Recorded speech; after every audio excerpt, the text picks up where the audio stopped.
Et si vous pouviez remonter le temps, non pas en lisant des livres d'histoire, non pas en étudiant des fossiles, mais en observant la toute première lumière émise par l'univers, et si vous pouviez voir les galaxies naître, des étoiles se former derrière d'immenses nuages de poussière, et analyser l'atmosphère de planètes orbitant autour d'étoiles lointaines à la recherche des briques élémentaires de la vie, ce n'est pas de la science-fiction, c'est la mission du télescope James Webb, le télescope spatial le plus puissant jamais construit par l'humanité. Dans cette vidéo, nous allons découvrir ce qu'est le télescope James Webb, comment il fonctionne, pourquoi il a dû être conçu de cette manière et comment ces instruments nous permettent de décrypter l'univers, des premières galaxies après le Big Bang jusqu'aux atmosphères des exoplanètes. Le télescope spatial James Webb, souvent abrégé JWST, est un observatoire spatial conçu pour étudier l'univers principalement dans l'infrarouge. Il est le fruit d'une collaboration internationale entre la NASA, l'Agence spatiale européenne et l'Agence spatiale canadienne. Contrairement au télescope Hubble, qui observe surtout dans le visible et l'ultraviolet, James Webb a été conçu pour répondre à d'autres questions fondamentales. Comment les premières galaxies se sont-elles formées après le Big Bang ? Comment naissent donc les étoiles et les systèmes planétaires? De quoi sont composées les atmosphères des exoplanètes? Et, à terme, certaines de ces planètes pourraient-elles abriter la vie? Pour répondre à ces questions, il fallait des technologies entièrement nouvelles, une précision extrême et un environnement d'observation radicalement différent. Il est important de préciser une chose essentielle. Le télescope James Webb ne remplace pas le télescope Hubble. Les deux instruments sont complémentaires. Hubble observe principalement dans la lumière visible et l'ultraviolet. Il excelle dans l'étude des étoiles proches, des galaxies relativement récentes et des phénomènes très énergétiques comme les supernovae. James Webb, lui, observe surtout dans l'infrarouge. Il est conçu pour voir plus loin dans le temps, à travers les nuages de poussière, et pour étudier des objets beaucoup plus froids ou beaucoup plus lointains. Ensemble, Hubble et James Webb couvrent une large partie du spectre électromagnétique et offrent une vision bien plus complète de l'univers.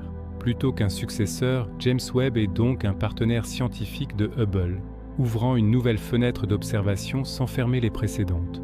Tous les astres, qu'il s'agisse de planètes, d'étoiles, de galaxies ou d'astéroïdes, émettent un rayonnement électromagnétique. Une grande partie de ce rayonnement se situe dans le domaine infrarouge, en particulier pour les objets froids, les régions riches en poussière, et les objets très lointains dont la lumière est décalée vers le rouge par l'expansion de l'univers.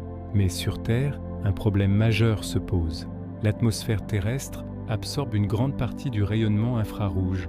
Les molécules d'eau, le dioxyde de carbone et d'autres gaz bloquent ces longueurs d'onde, rendant toute observation approfondie depuis le sol extrêmement difficile. C'est pourquoi l'astronomie infrarouge connaît un essor décisif à partir des années 1980, avec le développement des télescopes spatiaux qui permettent de s'affranchir complètement de l'atmosphère terrestre. L'Agence spatiale américaine joue un rôle central dans cette évolution. Grâce à ses moyens financiers considérables et à sa maîtrise des technologies de détection, en partie issues de la recherche militaire, la NASA développe le télescope infrarouge IRAS. IRAS transmet ses premières images dès 1983. Ces observations révolutionnent l'astronomie.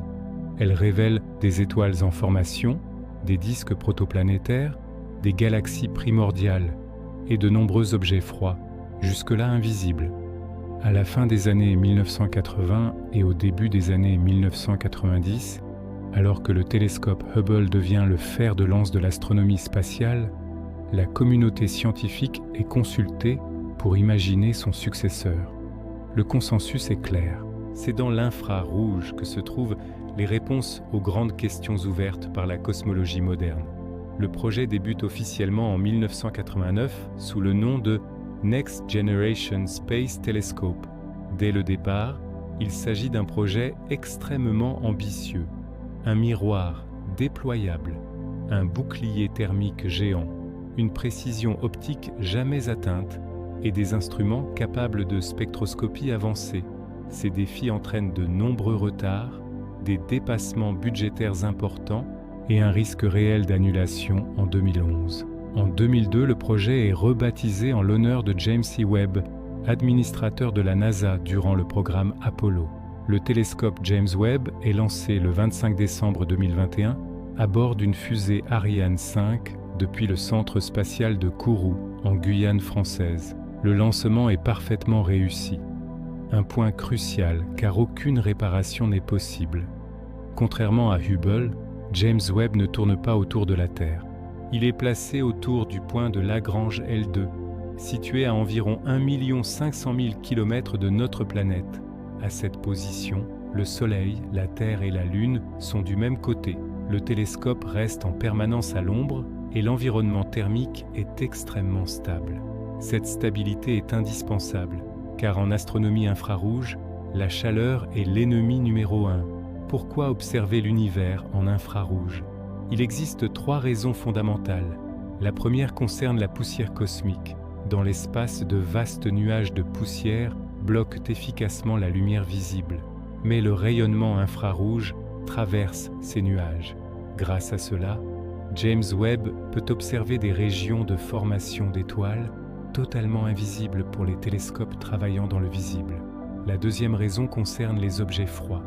Les planètes, les disques de poussière et les étoiles en cours de formation émettent l'essentiel de leur énergie dans l'infrarouge. Observer dans ce domaine spectral permet donc d'étudier directement la naissance des étoiles et des systèmes planétaires. La troisième raison, et la plus importante, est liée à l'expansion de l'univers.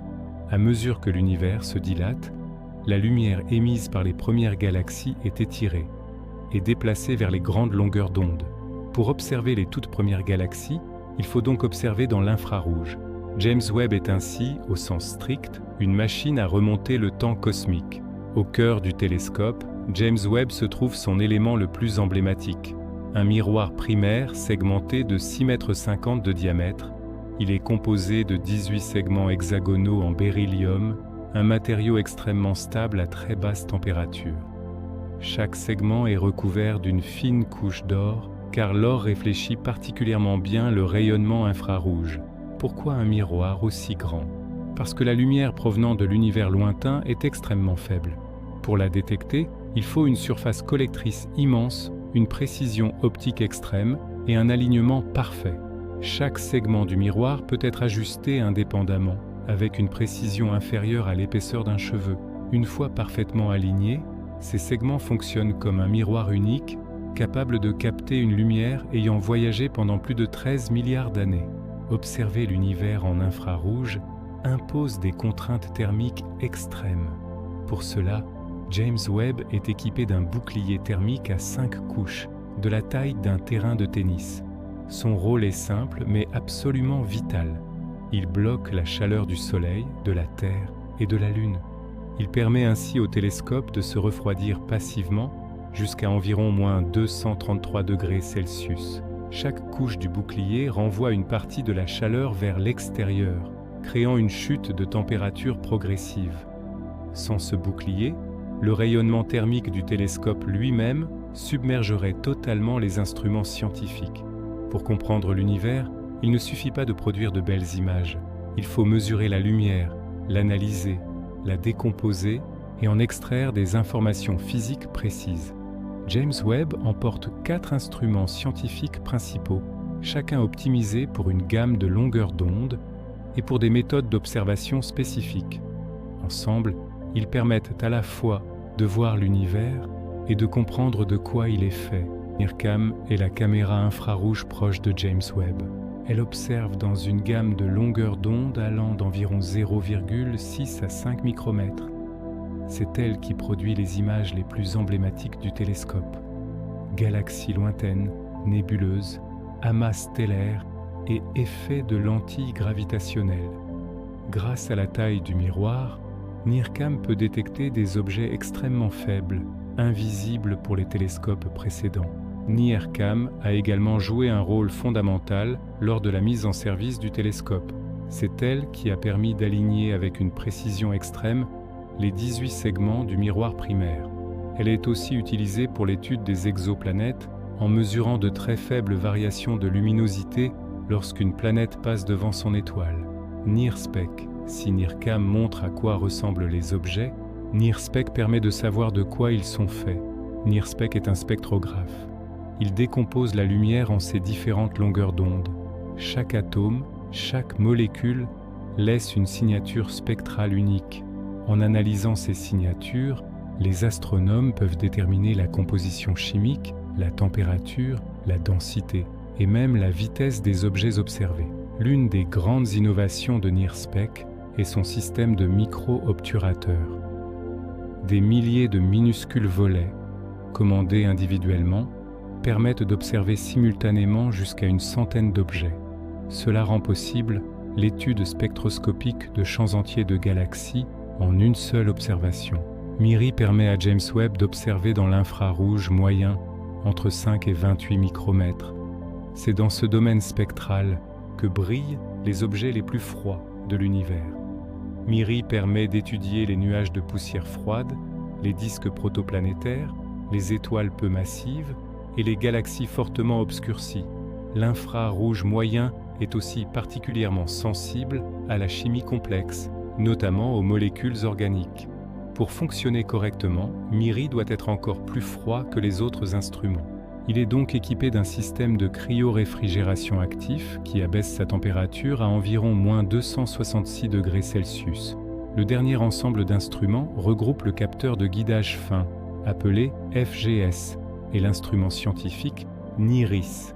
Le FGS permet au télescope de rester parfaitement pointé sur une cible pendant de longues durées. Cette stabilité extrême est indispensable pour les observations les plus sensibles. Associé au FGS, NIRISS est utilisé pour des observations spécialisées, en particulier dans le domaine des exoplanètes. Il permet d'analyser finement la lumière filtrée par l'atmosphère d'une planète lors de son passage devant son étoile. Ces mesures permettent de détecter des molécules comme la vapeur d'eau, le dioxyde de carbone ou le méthane. La durée de vie de James Webb ne dépend pas de ces instruments, mais du carburant nécessaire pour maintenir sa position dans l'espace. Initialement prévue pour 10 ans, la précision exceptionnelle du lancement permet d'envisager 20 ans de fonctionnement, voire davantage. Les découvertes se poursuivront donc bien au-delà des années 2040.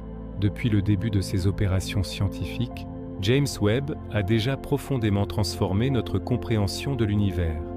Il a observé certaines des galaxies les plus anciennes jamais détectées, formées moins de 300 millions d'années après le Big Bang. Ces galaxies apparaissent plus grandes, plus lumineuses et plus structurées que prévu, suggérant une formation plus rapide de l'univers primordial. James Webb a également révélé des pouponnières d'étoiles jusque-là invisibles, notamment dans la nébuleuse de la Carène. Il a permis d'étudier directement la naissance des étoiles et les premières étapes de la formation des systèmes planétaires.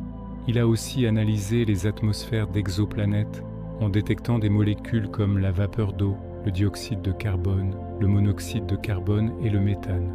Dans certains cas, il a même observé des structures nuageuses et des gradients de température. James Webb a également renouvelé notre compréhension du système solaire en observant des panaches de vapeur d'eau, des molécules organiques complexes et des structures fines dans les anneaux et les comètes. Enfin, en perçant les centres galactiques obscurcis par la poussière, il a apporté de nouveaux éclairages sur la croissance des trous noirs supermassifs et sur l'évolution des galaxies. Le télescope spatial James Webb n'est pas seulement un instrument scientifique, c'est un pont entre la théorie et l'observation, entre les équations et les images, entre l'humanité et ses origines cosmiques. Chaque image transmise par James Webb nous rappelle que l'univers est plus ancien, plus vaste et plus complexe que nous ne l'imaginions. Si ce voyage vous a éclairé, n'hésitez pas à partager, aimer et vous abonner pour soutenir la diffusion du savoir scientifique. Car lorsque nous regardons plus loin dans l'univers, nous apprenons aussi à mieux nous comprendre nous-mêmes.